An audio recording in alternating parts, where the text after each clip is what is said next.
60 guests, white tablecloths, a banner in gold foil that read, 40 years, and my mother shoved my daughter's gift across the table so hard the ribbon snagged on a fork. My 8-year-old stood there with her hands still open, holding nothing. Then my mother looked past her, looked straight at me, and said it loud enough for the back row to hear. You were always my biggest mistake, Hannah. The room went quiet, the kind of quiet that has weight. A woman near the cake put her hand over her mouth. My father stood up, and for one stupid second I thought he was going to defend me. He didn't. What none of them knew, not my mother, not my father, not my golden child brother grinning at the sun table, was what sat inside that cream-colored box my daughter had tied shut with a navy ribbon that morning. They thought I'd brought a gift. I'd brought the deed to the house they were about to lose. And in 5 days, every one of them would be calling my phone. My name is Hannah.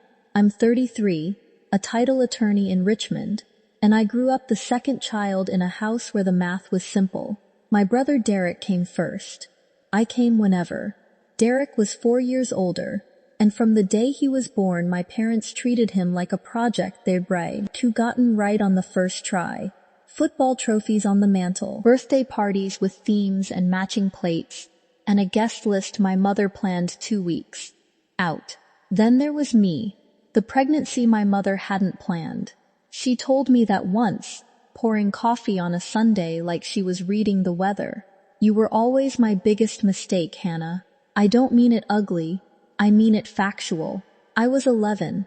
I still remember the chipped blue mug in her hand. She never hit me. She never screamed.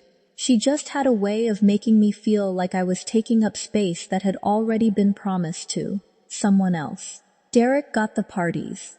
I got a grocery store cake and a card signed in her handwriting for both of them.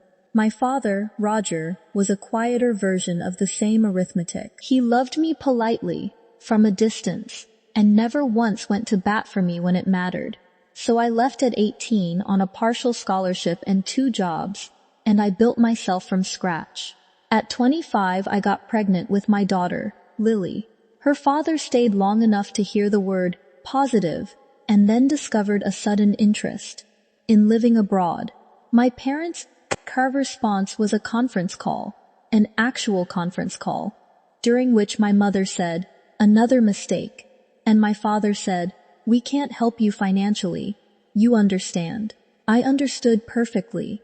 I filed deeds by day and studied for the bar at night with Lily asleep in a pack-and-play next to my axe. 2 failed attempts, 1 pass. By 30, I was a licensed attorney, closing commercial deals worth more than every house on my parents' street combined. But here's what building yourself from nothing does to you.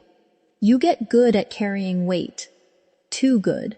I was still the daughter mailing birthday cards to a woman who never once called to say thank you. I'd made my peace with the distance. I really had. But I had no idea how bad it was about to get. It started with a phone call from my father. That alone was strange. Roger communicated through my mother the way nations communicate, through ambassadors. Hannah. His voice had a rough edge. How's the market out there? Houses selling? Market's fine, Dad. Why? Just curious. Your mother watches those flipping shows. A long pause. What's a house like ours worth these days? Ballpark? I gave him a number. He made a sound that wasn't quite a word, something between acknowledgement and pain, and got off the phone before I could push. I filed it under weird but harmless. 2 days later, a file landed on my desk that made my hands go still. Every Tuesday, my firm pulls the county foreclosure docket. Public record, routine. I skim it between coffee and my first closing. Strangers' addresses, lenders, sale dates. That Tuesday, one address punched me in the sternum. * 1847 Birchwood Lane. My parents' house. The house I grew up in. The house where my grandmother once lived in the back bedroom and braided my hair every morning.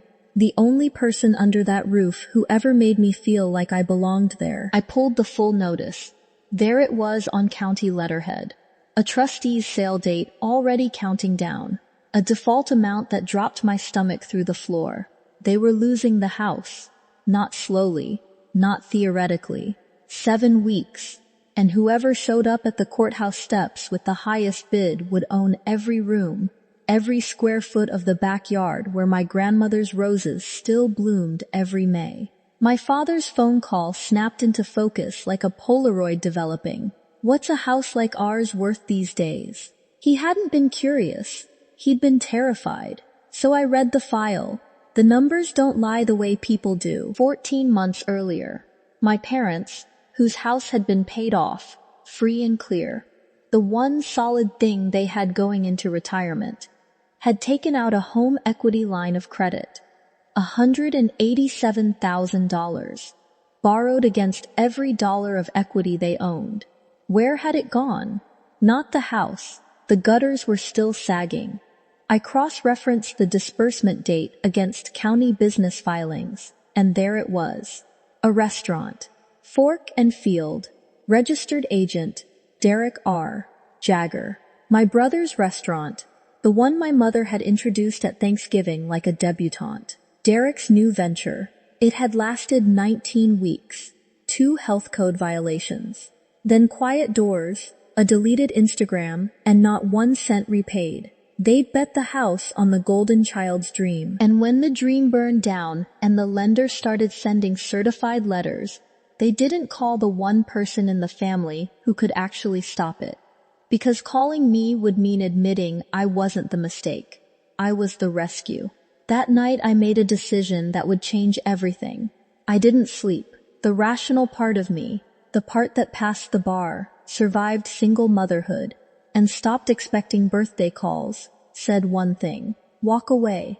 They didn't ask you. They never want you. You're the line item they'd cut first. And that part wasn't wrong. I sat at my kitchen table at 2 a.m. with the file open and closed it, opened it, closed it again. I thought about the conference call. Another mistake. I thought about the last time I'd brought Lily to visit, 8 months ago, when my mother watched my daughter arranging flowers on the table and said, "She's got your father's chin." The wrong one, meaning the boyfriend, the other mistake. I stopped visiting after that. Not to punish them, to protect my kid. And here was the thing that hollowed me out. My own daughter still wanted them. Lily drew stick figure pictures of grandparents she barely knew. She asked me, foam around her mouth at the bathroom sink, "Mom, will Grandma like me this time?" She carried hope around like a lunchbox she packed fresh every morning, even when it came back empty every afternoon. I'd spent 33 years auditing my own worth in a ledger only my mother held. Column A, reasons I mattered. Column B, the verdict that I never would. And I was so tired in the way you can't sleep off. I sat in the dark and let myself feel all of it. The resentment that predated me. The love I'd given to people who filed it under obligation. The fact that the only relative who ever made me feel real had died 6 years ago in the bedroom overlooking those roses. And somewhere in that long night, I stopped waiting for them to save me. I realized then, no one was coming to save me. I had to save myself. So I went to work. Quietly. Methodically. Here's what most people don't know. When a borrower defaults on a line of credit and the lender files for foreclosure, the note, the actual debt, can be sold. Lenders do it constantly. They'd rather take 70 cents on the dollar now than gamble on an auction. I'd handled these transactions for clients dozens of times. I knew the forms, the disclosures, the timeline cold. Week 1, I called the servicing department and identified myself as a licensed attorney, inquiring about purchasing the defaulted note at a negotiated payoff. Not the full 187 plus fees. A discounted figure the lender would take to close the file. 2 rounds of negotiation. A formal offer letter. We settled on a number. I wired the funds from my savings. It wiped out almost everything I'd put away in 7 years of closings, bonuses, and skipped vacations. But it was my money, earned my way, and I spent it with my eyes wide open. The assignment was recorded at the county recorder's office. As of 3 weeks before their anniversary party, I held the note on 1847 Birchwood Lane. Their crisis was sitting in my briefcase. The default was mine to enforce, or to forgive. I want to be clear. I didn't do this for leverage, to dangle at Thanksgiving. I did it because the house was worth saving, even if the people inside weren't sure I was. Because my grandmother's roses were still blooming. Because I'd never be able to explain to Lily, 15 years from now, that I'd had the power to keep her grandparents' home and let it go because my feelings were hurt. So I prepared a second document, a satisfaction of note, the paper that, once signed and recorded, would release the lien, cancel the debt, and hand them a clean title. Free and clear. I slid it into a manila envelope and set it inside a cream-colored box. Then I let my daughter tie it shut with a navy ribbon and tuck her hand-drawn card under the bow. The anniversary was in 3 weeks. I'd sign it at the party, in front of everyone, so that for once the story they told about me, and the story that was true, would be the same story, told in the same room, at the same time. They had no idea what was coming. The venue was a rented hall off Route 9. White tablecloths, a carving station, a 3-tier cake with fondant roses, 60 guests, aunts, uncles, church friends, neighbors from Birchwood Lane who'd heard for years that I was the cold, ungrateful daughter. I did the math out of habit. The party alone cost $4,000, maybe $5,000. Money they did not have. Money borrowed against a house they were 53 days from losing. In front of people they'd lied to about all of it. My parents didn't look up when Lily and I walked in. During his toast, my father raised his glass to our son Derek, the one who took a chance on his dream, who never gave us a day of worry. The room clapped. Derek did a rehearsed little wave. Then my father's eyes brushed past me. And, Hannah and little Lily are here too. Good to have you. Derek was the paragraph. I was the footnote. At a party I was attending for the sole purpose of saving their house. After the cake, I knelt by my daughter's chair. Remember what we practiced? She nodded, eyes huge, and slid off her seat. I handed her the box. She walked the last few steps alone. Careful, deliberate. A kid who knows the whole room is watching and wants to get it right. She stopped in front of my mother and held it up with both hands. Happy anniversary, Grandma and Grandpa. We made it just for you.